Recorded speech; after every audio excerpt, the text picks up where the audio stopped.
as if I was talking to our ancestors, slaves, and telling them to put their shackles on and get ready to be slaves coming to America. So that was the first role I had. It was very funny, but it was very dark and deep and truthful, because that's, you know, that's where it kind of started for us as far as us as Americans. So that was the first role that I had at Bethune-Cookman University, was Miss Pat and George C. Wolfe, The Color Museum. And then my second role was Ma Rainey. It was not a traditional production. It was a production, but it wasn't like a traditional play. It was the Pittsburgh Cycles of August Wilson. Excuse me. And basically he has like a series of plays, you know, like Fences. We all know Fences. Denzel Washington and Viola Davis had a movie with that. Joe Turner's Come and Gone. But anyway, I was Ma Rainey and Ma Rainey's Black Bottom. Ma Rainey is an actual person. She was a real person. It's based off a true woman. I'm not sure if you saw that movie Bessie with Queen Latifah and Monique. And basically, that Monique played Ma Rainey. That's who Ma Rainey was. And Ma Rainey was basically like this real bodacious Black woman. She was real, and you know, she was in music, but she was known as the mother of blues. You know, we have R&B, which is rhythm and blues, so she was known as the mother of it. And she was just was the 1920s, so like the Roaring 20s. So women were very outspoken, very untraditional. You know, they would be lesbians. You know, they were just off the chain. That's why they called it the Roaring 20s. That was the fast life. You know, the Great Gatsby. They're doing that. They're doing that right now. They're doing that right now. The Roaring 2000s. Yeah, the Roaring, that's why it makes sense, right? The Roaring 20s, right? 2020. That's basically how it was, the fast life. You know, everything just chaos, you know what I'm saying? Like, you know, people partying, free spirited, outspoken, boom. That's how it was in 20. So it makes sense that 2020 would be exactly like that. And that was also the Renaissance, you know, Black freedom, you know what I'm saying? Black artists were Langston Hughes, you know, you had so many people, Louis Armstrong, like you just have so many people. So it kind of makes sense how time is kind of imitating the past. A lot of stuff that's happening is nothing new under the sun. So yeah, but anyway, that was her, Ma Rainey, you know, you know, very progressive. Like I don't know, hopefully you can hear me because my connection is messing up. Can you hear me? Yeah, I can hear you. I can hear you a little bit. It's kind of muffling a little bit, but we still in there. I may have to move somewhere else. Yeah. So who else was it? Oh, and then okay, so Ma Rainey. Who else? I feel like it was something else that I did. I cannot think. I was casted as a student at the school. His name is Denzel Smith. He did a play. He wrote his own play, produced and co-directed this play. It's called Heavy. And I was the mother, the maternal figure. I played the maternal role of Renee King. And she was this very toxic, traumatizing woman. She was manipulative, and you know, it was deep because it exposed a lot of complexities within the Black family. So that was my last role. I was casted as someone else, but because of this pandemic, it didn't happen. So yeah, that's so how I feel to be like, how I feel to get that Black role, you know, to be the first Black student with that role. How does it feel to get that honor? Well, I wasn't the first Black student, but I see what you're saying. It felt good because I went to Blake High School in Tampa, and you know, Blake High School, I was a part of the Magnet program. I was a part of the drama program at Blake, and anyone who went to Blake between the years of 2012 through 2016 and were in the Magnet program, specifically the drama department, knows that you didn't really see a lot of Black representation in a lot of their productions there at that school. So to come to an HBCU and actually have a voice, actually have an opportunity to be able to be represented in several plays who are written for us and by us, like FUBU, you know, it felt great. It felt really good. And I felt actually like I just felt wanted in the program. I felt wanted and needed in the program. So yeah. That's really a dope honor right there. That's some real dope news, man. Is that an HBCU too as well? To my Blake High School?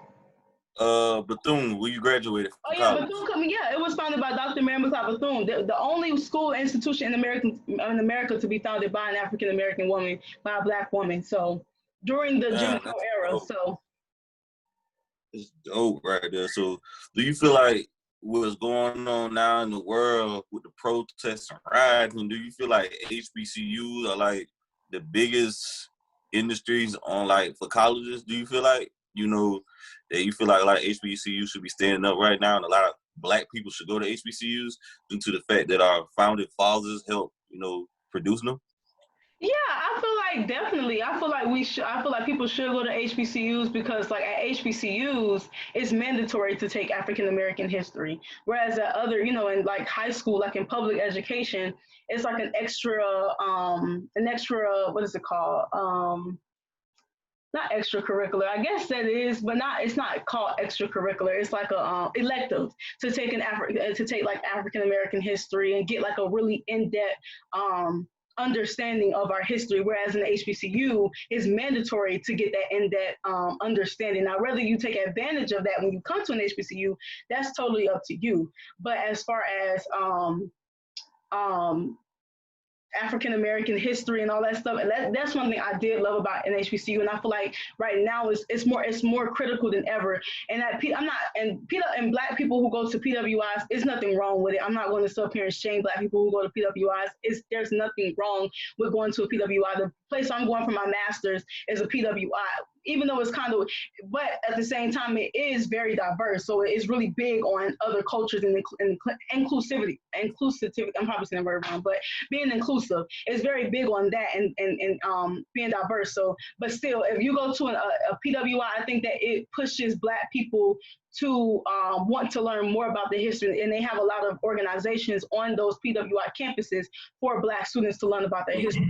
But I feel like at an HBCU, it's like I said, it's mandatory. It's not even like a question. You have to take that in order to even graduate. So that's why I do feel like a lot of people should look into attending an HBCU and knowing the history and getting your research and knowing what you're getting into.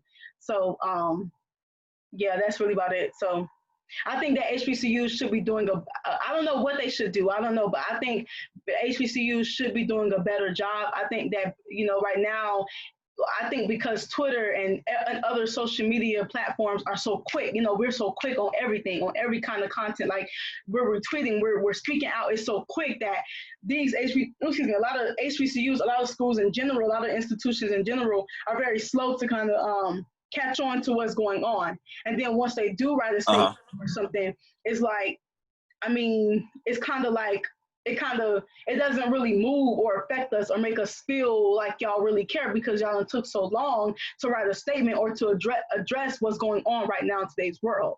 So I think that I think they can do a much better job than what they're doing, long story short. So. I agree right now. In a traumatic time right now. So this brings me to my next question. What is the biggest misconception you heard? Like, what is the biggest misconception people get wrong about you? Like, the biggest misconception about you that's not true about you?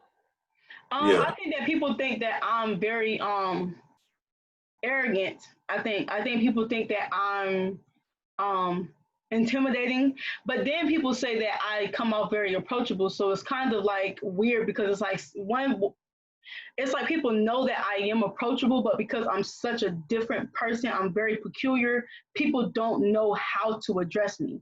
So I think that one of the things is that people might feel like I'm intimidating. People might, maybe not even intimidating, but arrogant, self-centered, I don't know what the heck, but people might feel like I'm mean, or I don't know. I don't really know. Or they might feel like I'm a scary person, like I'm like I won't react if they try me. I think it's so many misconceptions that people have of me. It's incredible. The misconceptions that people have of me, to be honest. Yeah. That's dope. What's the difference? You said people say you're arrogant or whatever. You say that's the biggest misconception about you. What's the difference? What's your opinion? Like, what's your difference between arrogance and confidence? What do you think the thin line between the two? So confidence, it has humility. Confidence, you're confident because you know that even if you fall, you're still going to be okay. That's confidence. That's being humble. That's being low in spirit, but still knowing that because you're blessed by God Himself, that you're going to be okay. That's just like in the Bible in Second Corinthians chapter 12. Please don't quote me on this. Verse 7 through 10. 7 through 10. I believe it says basically so I evermore boast in my infirmities. I boast in my weaknesses. Basically, I boast in my downfalls. And I think that in my in my infirmities, my mental illness, I boast in my insecurities. That's confidence. Uh-huh. Even with all that's wrong with me, I'm still I still love me. I'm still proud of the progress. That's confidence because you're humbled by what you've been through. You're humbled by that time when you were down. You know what I'm saying? That's why you're so Right. you confident because it's like no matter what happens, God has put me through whatever tried to overtake me. God has put me through it. So that's why I'm confident because there's nothing that can happen. There's no weapon formed against me that can prosper because I'm going to be. I've seen it before. I've been through the worst and still overcame it by the grace of God. So I know that whatever tries Right. against me, I'm going to be okay. That's confidence. Arrogance is more so feeling like you don't need anyone's help. You got it on your own. No humility at all. Very pompous. You feel like you can, like I say, you feel like you can do it on your own. Very prideful. You don't know how to admit when you are wrong. You don't know how to admit those bad things about yourself. You don't know how to admit, okay, well, you know what? I'll be accountable. You lack accountability, I think, when you're arrogant because you feel like you can do no wrong. Like you just that girl or that dude. You feel like you just unstoppable, and that's Right. the difference between confidence and arrogance. So, Right. Uh, First of all, you hit me with a big word, pompous. What that mean, first and foremost? What do that mean, pompous? oh, you heard pompous? Did I say pompous? Wow. Pompous. What do that Pompous. mean? Pompous is basically arrogance. It's basically like let me give you the actual definition, but I know because I'm a Leo, so they say that Leos are we can be pompous people. So um basically, hold on, let me give you the actual definition that way I don't lead you wrong. But y'all know what I'm trying to say. But basically it's like arrogance is here it goes. Effectively and irritatingly grand, solemn, or self-important, like feeling like self-absorbed, self-important, feeling like you just so self-important, just feeling like you're just almost like kind of like narcissist, like just better than everybody else, or Right. kind of like A that. narcissist. Yeah. Yeah, like a narcissist, yeah. So, Well, you know that's they saying that's a really mental disorder right there, being a narcissist. Like oh no, it's a I can mental see that. disorder. They saying. Yeah, I can see that. I can see that. They saying that real serious. It sounded like you a church going woman. Was you raised by your grandparents? Like, did you spend a lot of time with your grandma? How you know? I'm at my grandparents' house right now. I live with them in Stockbridge, in Georgia. I live with them, but growing up, of course I was Uh, with my mom and stuff. But yeah, my grandparents, yeah, I live with them. I'm here in their house now, so yeah, like you know. both of them, your grandmother and grandfather. Mhm. I could tell by your demeanor though. Like I don't know if I'm a psychic or not. I just read people because you talk about the Bible. Like, I'm a Christian as well, so Mhm. it just sounds like you was raised by your grandmother or a strong church family though. The way you sound like. Do you go to church? Do go to church. I do. I love God. I really do. But growing up, it's so funny. People think that's another misconception. People feel like I'm a church girl, and it's like I don't really like the term church girl. Don't get me wrong. The church is so imperative in the Christian community, but I feel like the church, because Jesus says that church, church was his it's his rise. But I feel like church has really been perverted as well a lot. So it's just people say church girl, I just feel like it's kind of a very limited kind of um a limited perception or a limited kind of term or title to put on somebody as far as a church, because it's just like it's so much bigger than church. Church has to be in your heart. You know what I'm saying? It's not just a building, it has to be in your heart. So Right.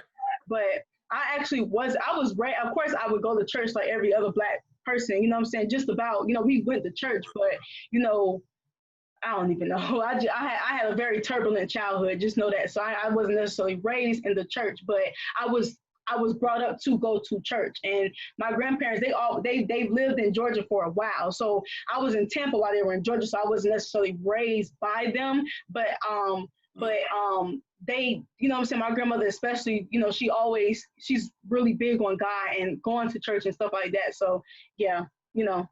And my dad, anyway, that's a whole other conversation, to be honest. So, but but yeah. Right. I mean, if you want to share it, go ahead. Yeah, this is no judgment free zone on the channel right here on the J Reed channel. You Well, like I said, my dad, Lord rest his soul, he passed away. But on my dad's side, there are a lot of people who are not in the church, but there are a lot of pastors and there are a lot of like ministers uh-huh. on my dad's side. Funny enough, and like my grandma always say, you get your spirit from your father. And see, my dad, he was supposed to be this is what my aunt Joyce, who's a pastor, she always told me that he was supposed to be a pastor, but he didn't really follow the calling of God. He kind of just did, you know what I'm saying? He didn't know, he loved the word of God. He would read the Bible all the time, but he just didn't know how to really let go of his secular ways. And that's why he couldn't fully be what God called him to actually be, which was a pastor. So I feel like that it kind of came from that as well, that spirit that he already had. Me being his daughter, his seed, it kind of makes sense. You know what I'm saying? Plus this the environment that I'm in now with my grandparents who are Christian, you know, folks, you know what I'm saying, who do love Christ, you know. So I think it's all that mixed together that, you know, that makes me who I am. And I'm still learning and growing. So, you know, I'm not perfect or anything. So Well, everybody learning and growing, though. That's the process of Christianity. We just all learning and growing, and we just all growing together as one person because nobody has reached their peak yet. that's true. I don't care. So everybody just taking it one day at a time. But do you believe the cliche when people say that preacher kids are the wildest? I feel like in some cases, yeah, I think so, yeah. But I feel like that's not always the case. You know what I'm saying? I know some preachers' kids who are not like that. You know what I'm saying? So I think that it really just depends, to be honest. It literally just depends.